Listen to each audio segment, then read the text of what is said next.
Live from the Export Beer Garden studios, you're listening to the BYC. And since it's my first time back in a while, I want to wish all of our cricket-loving listeners a very happy new year and hope you've had a fantastic break over the summer.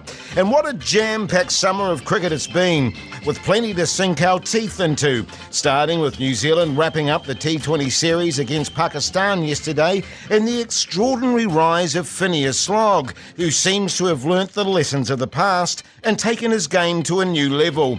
Love them or hate them, there's also been plenty of Test cricket over the ditch. And if you're anything like me, there's nothing better than sitting on the couch with a cold beer, watching the Aussies dismantle their opposition while the sun blazes outside. So let's get into it.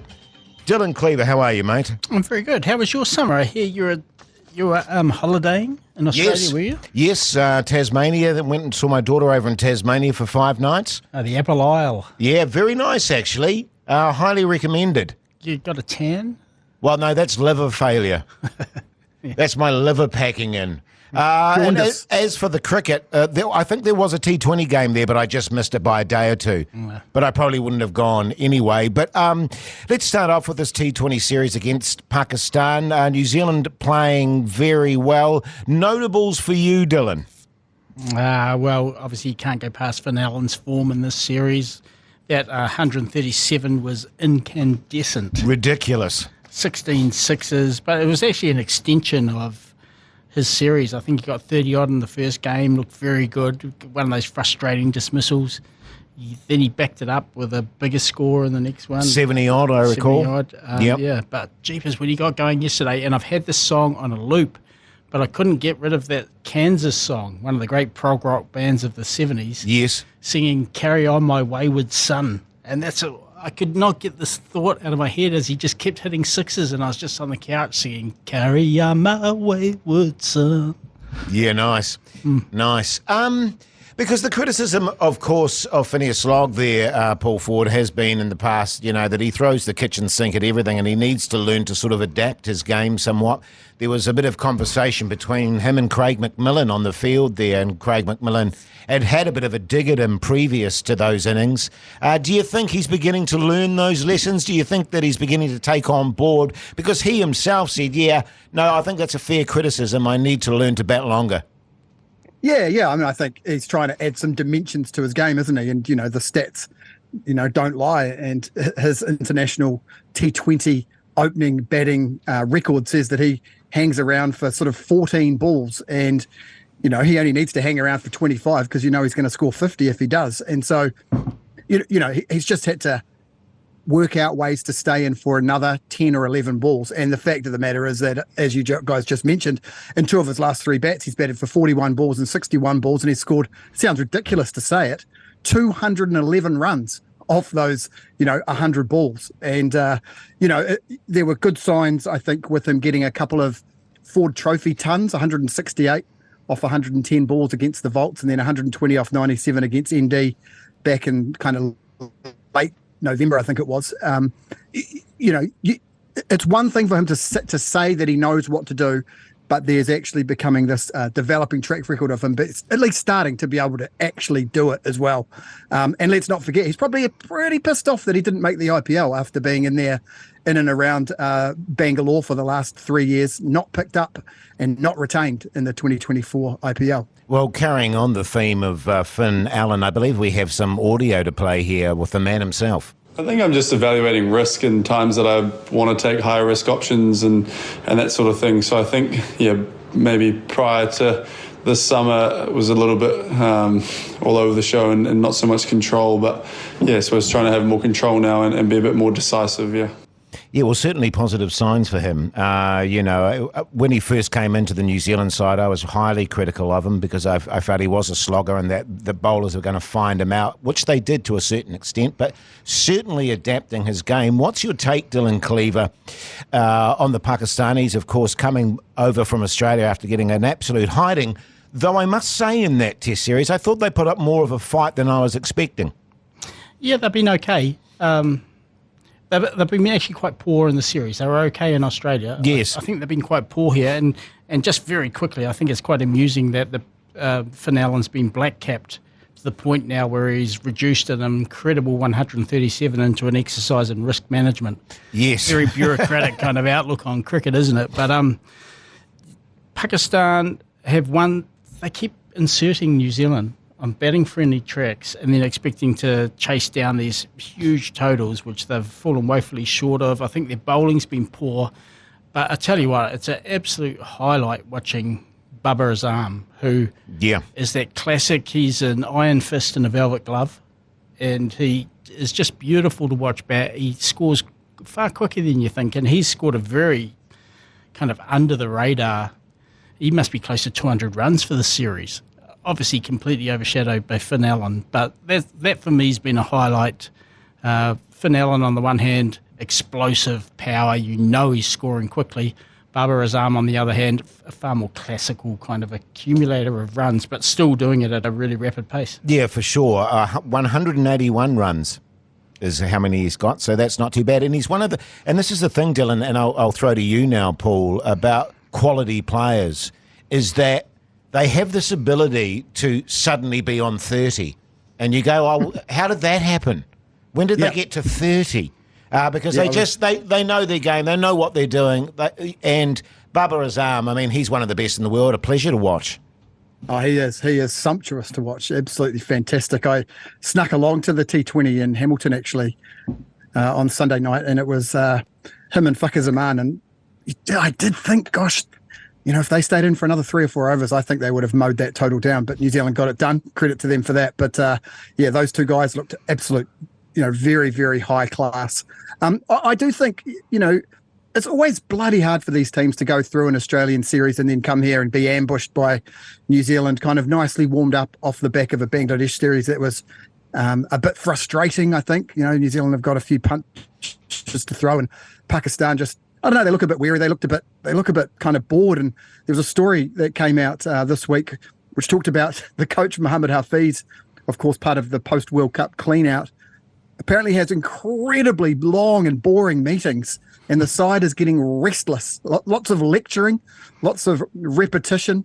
So even there's a bit of disquiet around the way that Pakistan issues no objection certificates. So some of the big dogs have been given these to go and play in this the ILT20 up in the UAE, but some of those second-tier Pakistani players have had it declined to go and be part of the Bangladesh Premier League. So they look a bit unsatisfied. They don't look like a happy team.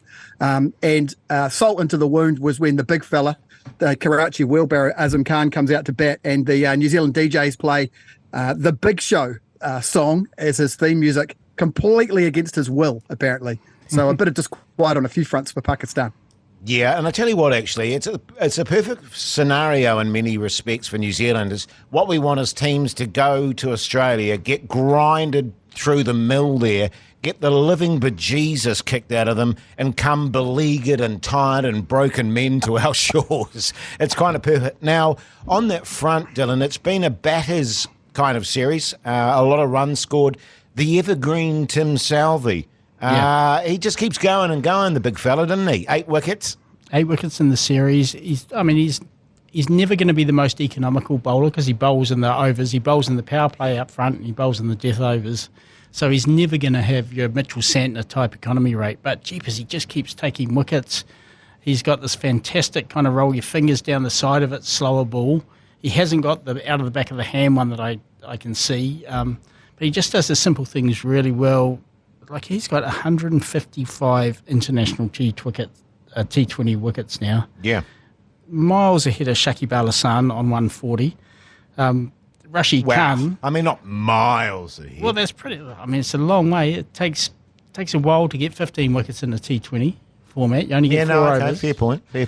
Rashid Khan will get him eventually, I'd assume. But in that list, there's 3 New Zealanders in the top 7, which is pretty good. You got Saudi at miles ahead on 155.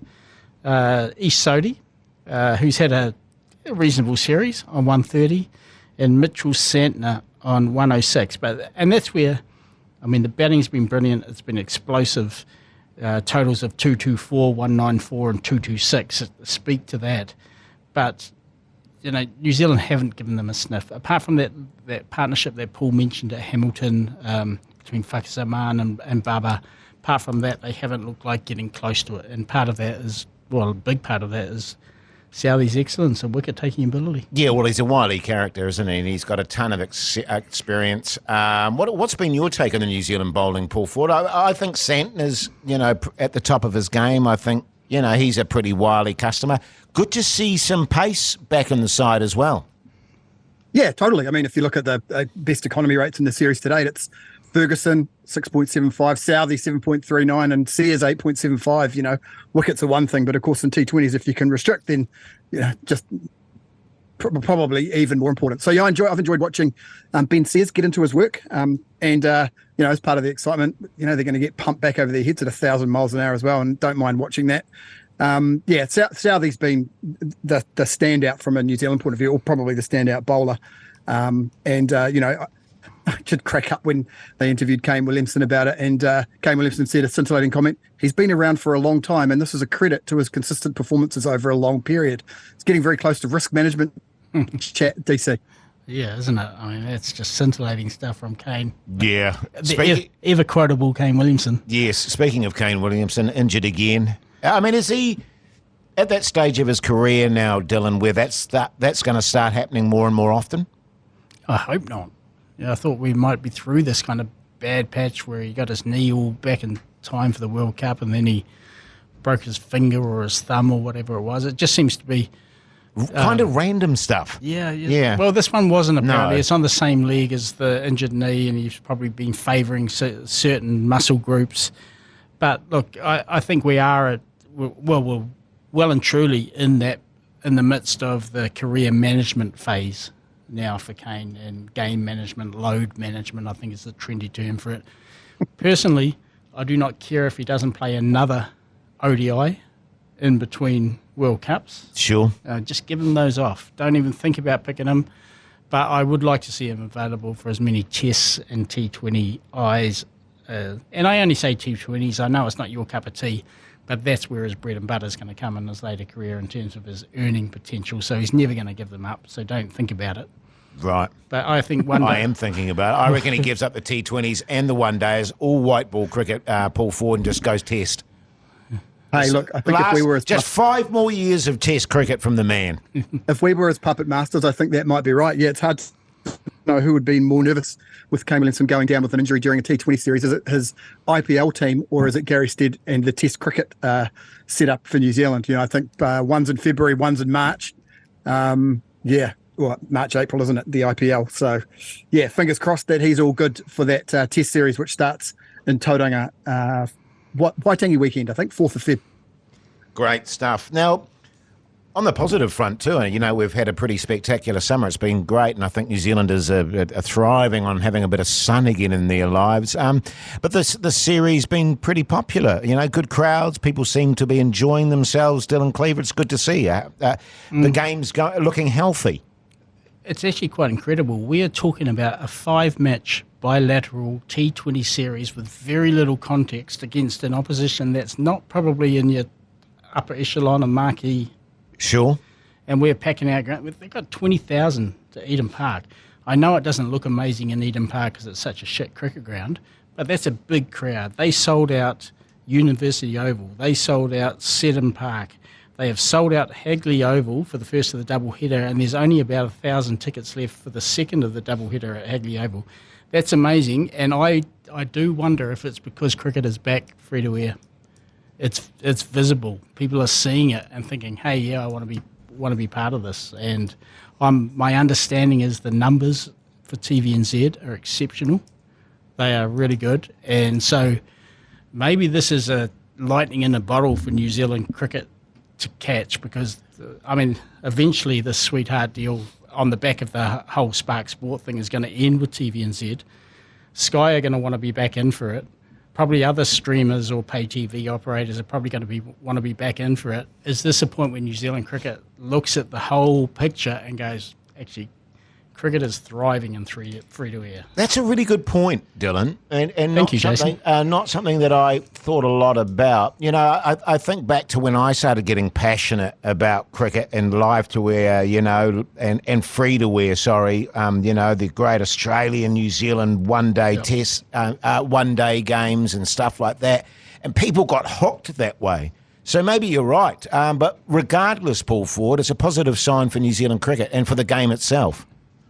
Yeah, look, and I think we should acknowledge, you know, I think things like the Black Clash, which I know is coming up this weekend, it's a bit of a gateway drug for people to watch cricket. That's been a free-to-air game that's been going around for a few years. But also, you know, that initial deal that Spark did with New Zealand cricket, which meant that there were at least occasional games which were free-to-air. I think collectively that's created that, as I say, that gateway drug for people to get into it. It's hard to see how the commercial rationale will stack up. You would assume that Sky will come in with a big checkbook, but maybe New Zealand cricket can keep something in there, carving out at least a bunch of games to make sure that free-to-air presence continues, because, you know, everybody seems to accept that, sure, you get the money, but by going behind a paywall, you do end up with, you know, a more male, a more white, a more affluent viewership. And is that the right thing for New Zealand cricket to be doing? You know, it's also interesting to know whether the TV rights deal, in the grand scheme of things, you know, does the domestic contract need to be super commercial, or can there be an element of kind of goodwill and building awareness, and then ultimately building participation and interest in the game? It's an interesting bunch of maths that they're going to have to do as they go into that new deal. Yeah, great stuff. Well, I'll tell you what we're going to do. We're going to have a short break and we'll be back shortly. Well, welcome back, everyone, to the BYC, the Soupy Smash. Dylan Cleaver, your thoughts? Auckland to top the table at the moment. Yeah, I haven't been a massive fan of the Super Smash this season, but it's percolating nicely now. It was coming to a boil, and we're actually in an extraordinary situation in the men's side of the draw where only one team has been eliminated from postseason contention, and surprise, surprise, that is Otago. Even ND at the bottom of the table with 8 points, they've got 3 games left. They win all 3, come home with a wet sail. They can sneak into that third and final spot, which at the moment is being occupied by Central Districts. Now, ND play tonight. Actually, I think they might play Canterbury tonight, so that's a big game. Auckland are leading, 24 points. Wellington are second on 22. CD third on 20, and then the filthy Cantabs fourth on 16. They've got 2 games in hand, though. 2 games to go, sorry. Auckland, Wellington and CD have just the one. So it is, it's coming nicely to a boil. Tim Robinson leading the run scorers with 298, the Wellington opener. D. Cleaver from CD, 279. And Harvey Nichols of Canterbury on 213. The top wicket takers are Bevan Small, CD, 16 wickets. Ruse, Silver Ferns from Auckland, 15, and your favourite, Benny Lister, Auckland on 12. Yeah, have you been catching much of it, Paul? I have, yeah, absolutely. And Tim Robinson's been absolutely sensational. Scored a massive century in there and just been going full Finn Allen noise at the top of the order there for Wellington. I've enjoyed watching him. He's been injured the last couple of games, so fingers crossed he's back on deck as they get into the business end of the competition. But I mean, the cricket's been enjoyable. Some of the crowds have been shockingly bad, I'd say. But yes, I guess it's very easy to make the connection between the strong New Zealand crowds and the fact that the Super Smash is competing against those Black Caps games. Makes it very difficult, I think, to fill out both. Agreed. I've been enjoying it too, actually. Look, if there's one highlight from it, which I think we've got here, it's one of the greatest combo catches I've ever seen. Unbelievable, wasn't it? Troy Johnson. And it was such a great shot. You know, Will Young played a glorious lofted straight drive off Snedden. Great shot. Didn't deserve to be part of world's greatest catching competition. It was a great shot. But Troy Johnson just absolutely mowed it down, and then extraordinary presence of mind to leap over the rope and fling it backwards. And credit to Nick Kelly for being the skipper, for being, right there to complete the play. It was absolutely magnificent. Will Young looked pretty pissed off at Derek Walker's decision, to be fair. Yes, yeah. I actually looked at that and just went, that is just ridiculous. That is stupid. You know, I mean, you think, fellas, how much the game has changed actually because of the T20, obviously, and catches on the boundary there. It's just ridiculous. But old Smithy, having a bit of a go, betraying everyone. We've got a bit of audio for that, I believe. I think it's one of the greatest catches I've ever seen in my entire life. No, I don't think it actually happened. They just tricked it up with AI. A bit of AI. New Zealand domestic, hello. Shithouse commentary, anyway. Junior, no surprise. He's requested that we... Ooh. Shithouse commentary. Ooh. Ooh. Sick little burn there from Smithy. Yeah, unnecessary. Of course, I think it was Frankie Mackay that commentated that exact ball, and a great friend of the BYC podcast, Scotty J. Stevenson. So hard to agree with Smithy on that one. I think the commentary's actually been pretty bloody good for the Super Smash. Yeah, well, let's look at the women's game at the moment on the table there. Wellington women atop the table on 28, Central Districts 22, Otago 16, Canterbury 12, Auckland 12, Northern Districts 10, Paul Ford. Yeah, so basically Wellington are going to play in the final, and of course the final will be held at wherever the men's final is, so no home advantage. Well, I guess it's undecided, actually, based on what DC just said. It's Wellington just dominating again. Yeah, it is. I mean, what is it? I think it's 7 seasons in a row that they've been in the final. So, yes. Basically the Amelia Kerr show. And it remains to be seen who will join them in the decider. There's a playoff game on Friday. Central Districts will be in that game, but not sure where the venue will be because there's so many permutations. Basically it'll be Canterbury, Otago, CD, one of those, versus Wellington Blaze in the final. Look, in terms of the stats, it's basically been the Amelia Kerr show, 354 runs. Susie Bates, actually pretty close behind, 346. Maddie Green, 279 runs. Some familiar names there. DC, you're probably having a bit of a sigh to yourself about that. And then the wickets, Amelia Kerr, 18 wickets. Lee Kasprick, 13 wickets, and Sky Bowden from Auckland with 10. That's the big dogs. At least some maybe slightly less familiar names in the wicket-taking call. Yeah, although it brings home to me what a shockingly poor decision that was to leave Lee Kasprick out of that World Cup team. I'd love to get to the true bottom of that story at some point, because that's your job, isn't it? It certainly had nothing to do with her bowling ability. Dylan Cleaver needs to get on his undercover sleuth hat and start going down dark alleys and asking tough questions, Dylan. Come on, mate. Watergate it. In other news, of course, Australia and the West Indies test match started yesterday. How good, boys. I don't know how much of it you caught. But Shamar Joseph gets Steve Smith with his first ball in Test cricket, and his is a remarkable story. Can I tell you a little bit about this story? Sure. Okay, so he's just played 3 first-class games for Guyana before he made the West Indies A team that toured South Africa. On that tour of South Africa, he took 12 wickets and he scored 3 ducks in his 4 innings. He is from a little village called Barakara. Now, I may have said that wrong. It's in the Berbice region of Guyana, so that's not a cricket-producing region. Essentially, most cricketers that make the West Indies from Guyana come from Georgetown or its satellite suburbs. He is from what is known as a maroon village. There's only one maroon village in Guyana, and that's essentially where the slaves escaped to. And it's just dreadful stories of the slave trade, and particularly the way they were treated in South America.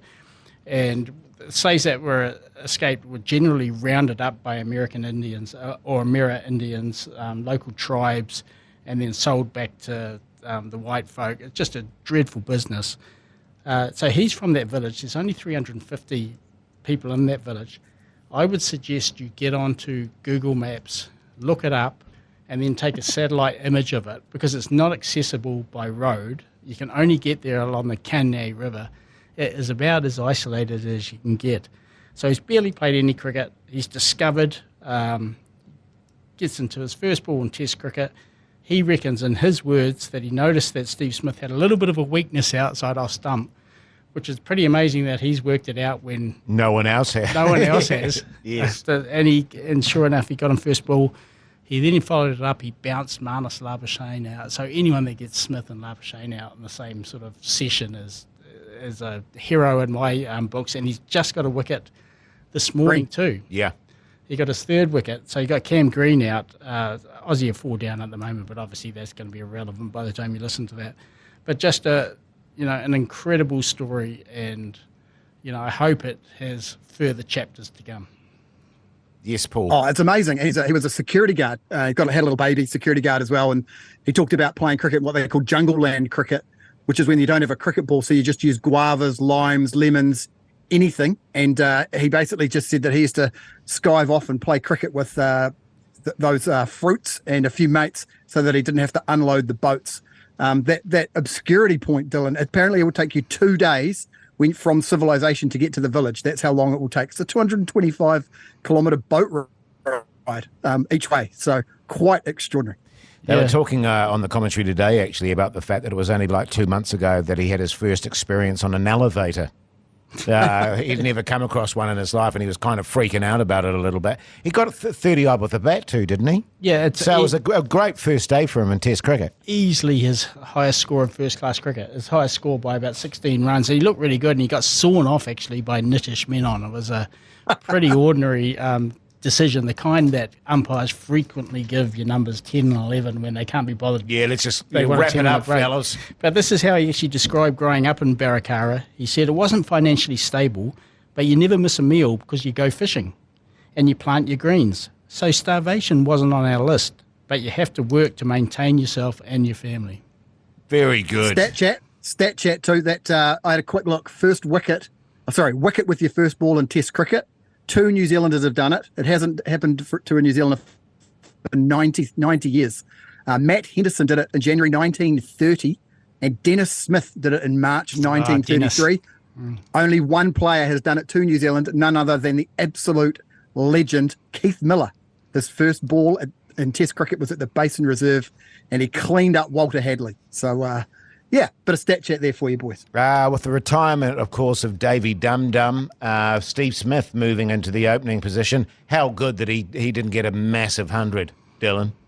Yeah.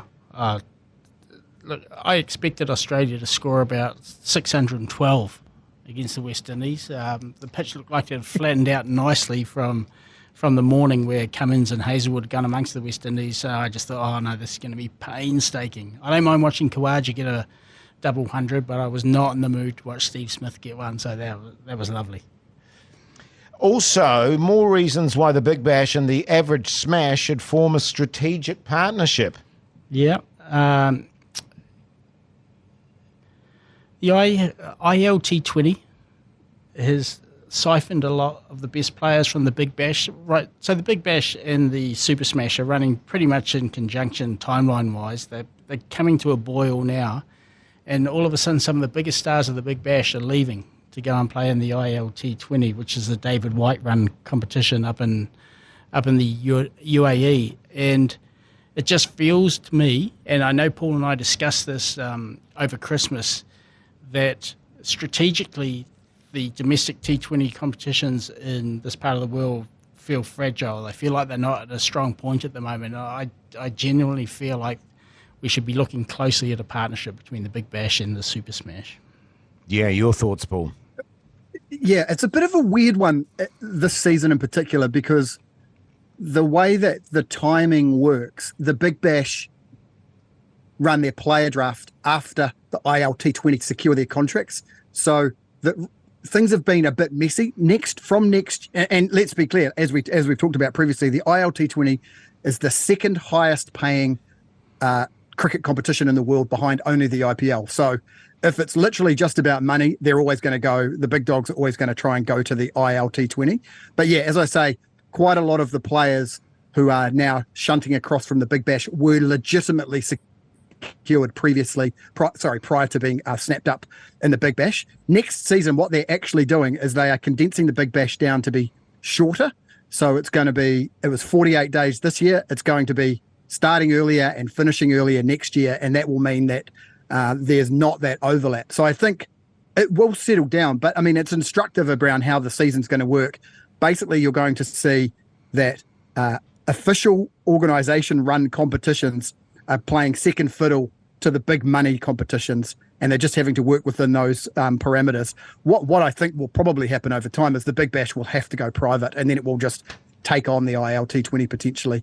But at the moment, they've got it's a shambles this year. They're going to work together next year, but who knows after that.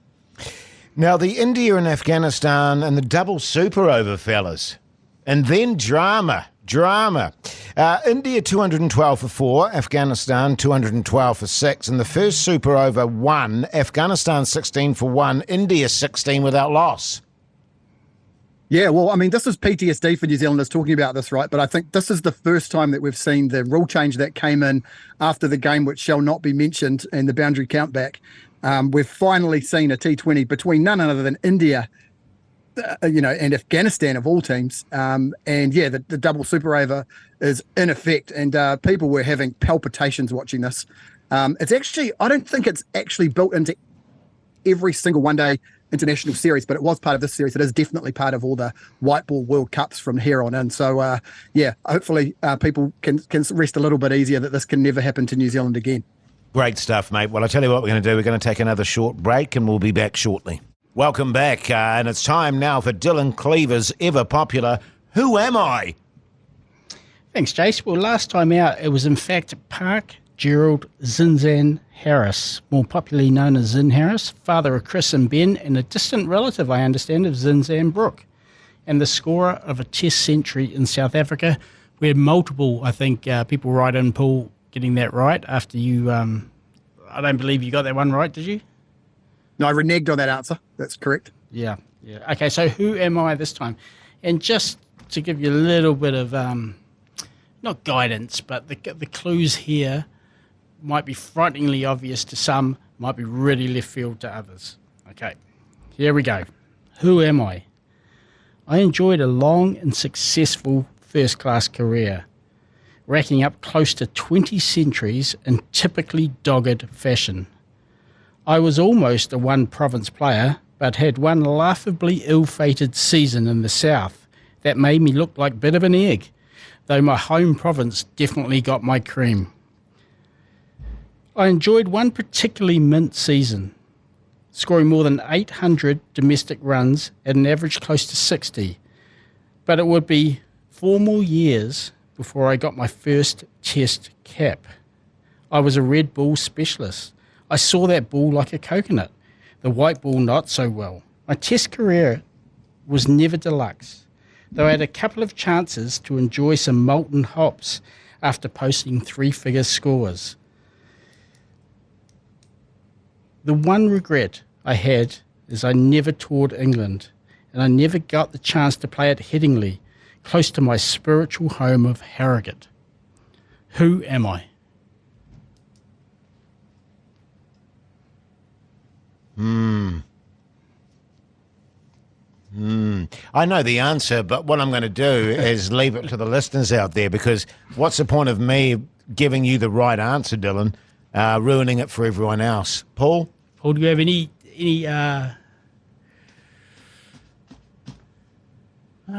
inklings? No, I thought you were going to say something about gin, which was going to be a good clue, but I didn't. No, I'm not sure. No, not sure, mate. Okay, well, you let us know and get in contact with Paul Ford. Do we have prizes for people to get it right? By the way, we should have. Yeah, we probably should. No. We? Yeah, we should. We should, but we don't. I'll talk to Lane about it. Cheap bastard. Hey, but right now it's time for Paul Ford's News or Ruse. Yeah, it is, and we're going to reset the Oi Hoi trophies back in no man's land, actually. So we'll get into it. 3 bits of news. There'll be something wrong with one of them. Tell me what it is, and you will get cricket's ugliest trophy, which has now been honoured by a restaurant on Queen Street, of course. The Oi Hoi trophy. Cocaine, a cricket match between Scarborough and Rockingham Mandurah District was being broadcast on a live stream this week when viewers picked up a comment made by a commentator where he claimed to have taken cocaine while on air. This was not an ACC broadcast, for clarity. With Scarborough on a score of none for 84, the caller offered Rockingham some bowling advice as they tried to make an all-important breakthrough. The commentator said maybe a bounce, put square back, put fine leg back, make the batsman think twice about it, and even if you want to trap him on the front foot, I'd just like to see some more aggressive tactics. My mouth is very dry because I've had a line of cocaine, he said, with no hint of sarcasm. It was followed by silence.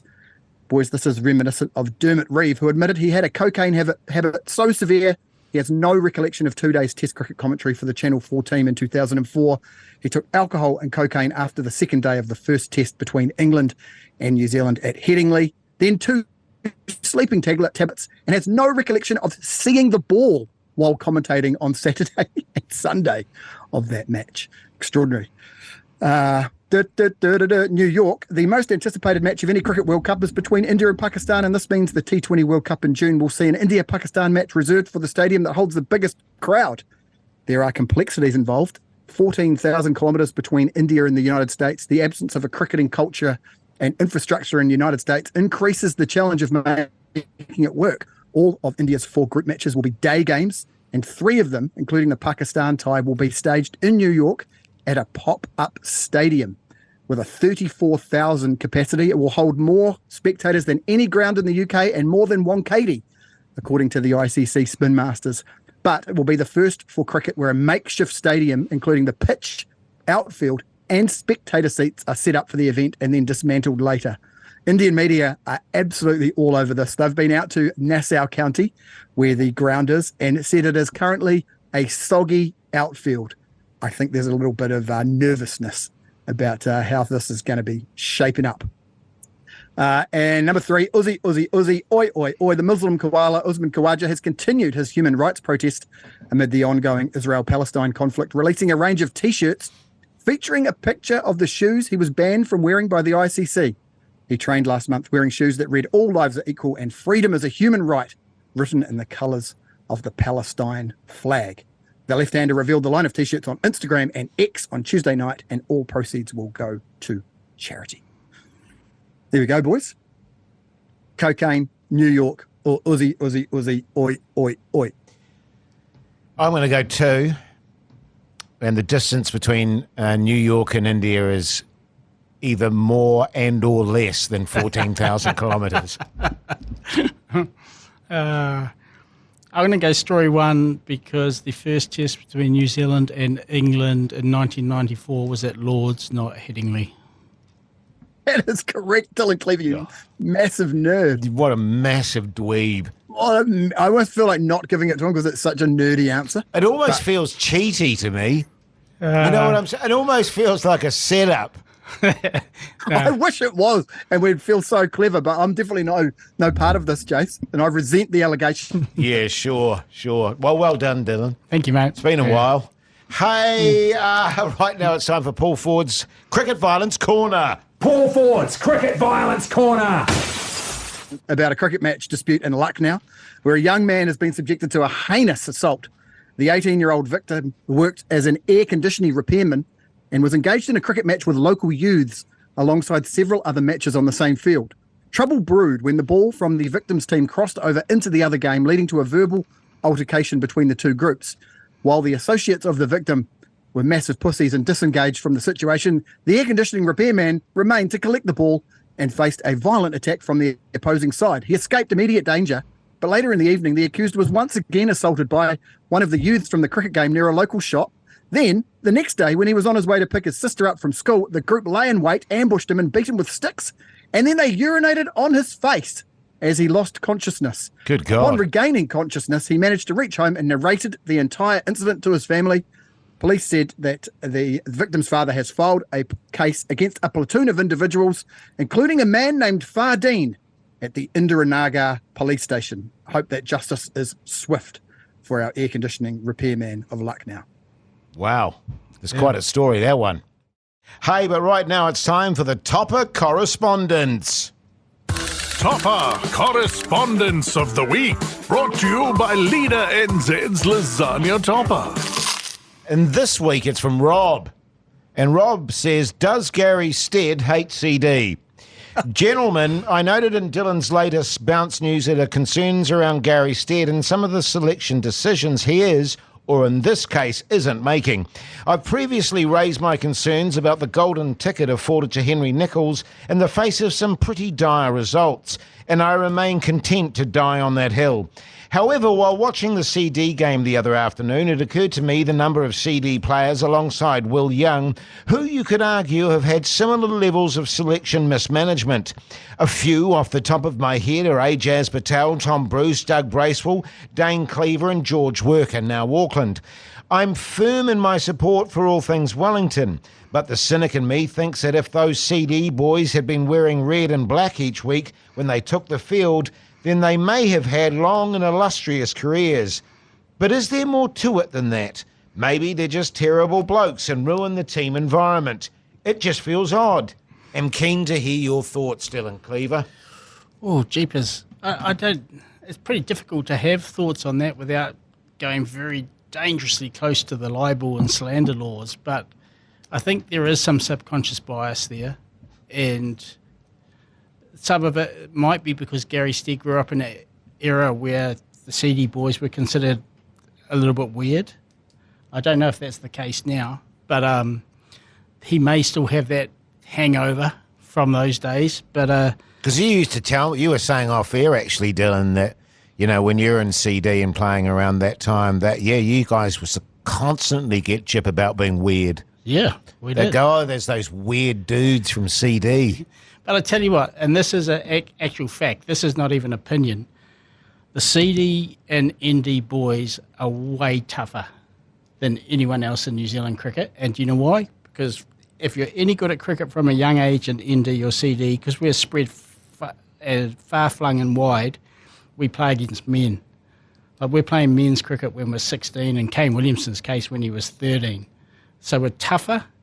There should be far more ND and CD boys in the New Zealand team, and again, this is not opinion, this is actual fact.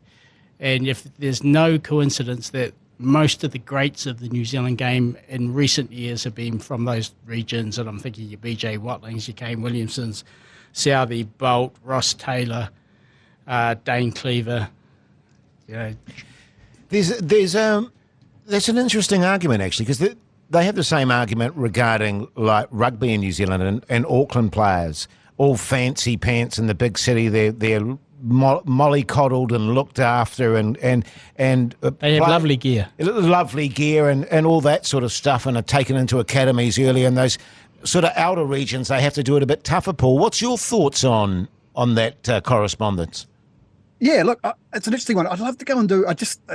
I was out swimming and I didn't get into my full data analysis, but I had a quick look, and of the New Zealand's last 20 selected T20 cricketers, 5 are from CD, 6 are from Wellington, 4 are from Canterbury, 3 are from Auckland, ND and Otago, 1 each. Now, like, there's not a hell of a lot to read into that, but I think the point that was in my head was I feel like lots of CD guys do get a go. They do get selected. I think that what's tied up in Rob's point is the opportunity to potentially have had a long and illustrious career, and I think it would be interesting to look at the number of chances afforded to players from different regions, which I haven't got around to just quickly this morning. But look, it feels like there is potentially something wrapped up in it, although if you go through the guys that he's picked there, we've talked at length about Tom Bruce on the pod. Ajaz Patel just feels like he's an away selection. Like, it doesn't feel like an anti-Canterbury thing. I think you could pick a bunch of New Zealand spinners that are being treated similarly. So that feels like a spin thing. Cleaver, what was he? He was selected when he was about 30 years old. Didn't set the world on fire, but got a crack.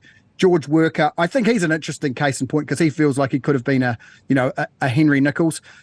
Doug Bracewell is, I think, he did have a pretty decent career for New Zealand. Then he went and got steamed and blamed his girlfriend's pet cockatoo getting killed by dogs right when he was probably about to kind of be a lock-in for that team for the long term. And I think, he played, he was a consistent selection through to 2016. That debacle happened in 2017 and does feel obviously like he's growing up a lot. But yeah, I think he's one that I feel maybe it was a bit more of an own goal than a selectorial decision per se. Yeah. And I should note actually that most of my answer was tongue-in-cheek, in case anyone's taking me seriously there, but I actually do genuinely think there is something about that, those CD and indie boys coming from far and wide and having to... It's just a tougher road to hoe, I think, if you're from those regions. So I do think they are a little bit tougher cricketers when they're younger, but apart from that, most of my answer was complete nonsense. So what I take out of that then is what we're essentially saying is that it's not necessarily a selectorial thing. It's just that some players get a much longer run at it than other players. Yes. As opposed to, these guys never get selected. And some players get a real long opportunity as opposed to others who don't. Interesting. Thanks for your correspondence. That brings us to the end of this BYC podcast. How's the bounce going, Dylan? You must be busy at the moment with all the cricket going on. Yeah, the bounce had a break. Bounce went to Mount Maunganui. Yes. For a few days. Amongst the Norfolk pines. I saw your post there. I love a Norfolk pine. Your lovely canvas tent connected to the... Have you got a caravan, have you? What's that, sorry? Have you got a caravan?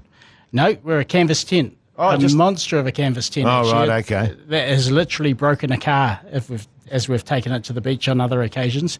But yeah, I'm a black sand boy, being from Taranaki. I never feel like I'm at a true beach with the white sand, but I did enjoy the mount. Yeah, gee, it's beautiful.